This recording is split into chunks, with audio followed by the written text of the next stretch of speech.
నా యొక్క మహాపడిపూజ కార్యక్రమాన్ని తిలకించడానికి విచ్చేసినటువంటి ఈ అశేష జనవాహినికి ఈ సిద్ధు సర్దార్ స్వామి విన్నపం ఏమనగా, మా గ్రామం రాజ్యా తండా గత 25 సంవత్సరాల క్రితం దైవనందన కార్యక్రమాలు అంటే సరిగా తెలియనటువంటి రోజుల్లో ఎప్పుడో సంవత్సరానికి ఒకసారి చూడముచ్చటగా జరిగే శ్రీరాముని కళ్యాణం తప్ప వేరే దైవనందన కార్యక్రమాలు ఉండేవి కావు.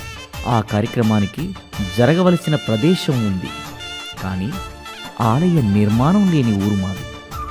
అప్పుడు నేను మరియు మా తండా గ్రామ పెద్దలు, దాతలు, వివిధ వర్గాలకు సంబంధించిన భక్తులు, గ్రామ యువత సహకారం వలన మా గ్రామంలో భద్రాచలంలోని రామాలయం మాదిరిగా మా ఊరిలో రామమందిరం నిర్మించుకున్నాం.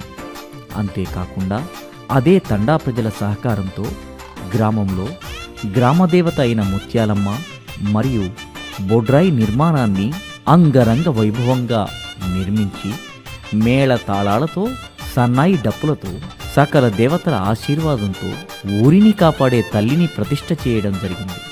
ఈ కార్యక్రమం అంతలా జరగడానికి మా గ్రామ ప్రజల మరియు యువత, గ్రామ పెద్దల, దాతల సహకారం మరువలేనిది.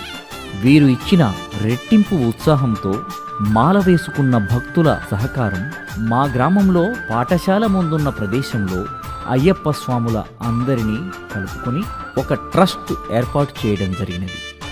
దీంతో అయ్యప్ప స్వాముల సహకారం మరియు గ్రామ పెద్దల, దాతల సహకారంతో అయ్యప్ప సత్రం నిర్మాణం చేసినాం. అట్టి సత్రం నిర్మాణం కోసం నేను సంకల్పించినది జరగాలని 3-4 సంవత్సరాలు కాలికి పాదరక్షలు కూడా వేయకుండా ఆ భగవంతుని స్మరణలో భాగమైనాను.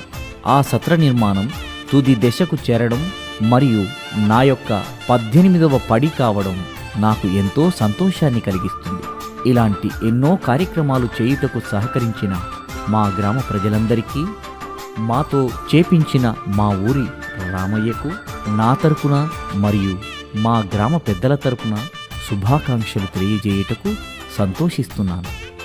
ఇట్లు తమ విధేయుడు మూడ్ సర్దార్ అలియాస్ సిద్ధు, రాజ్యా తండా.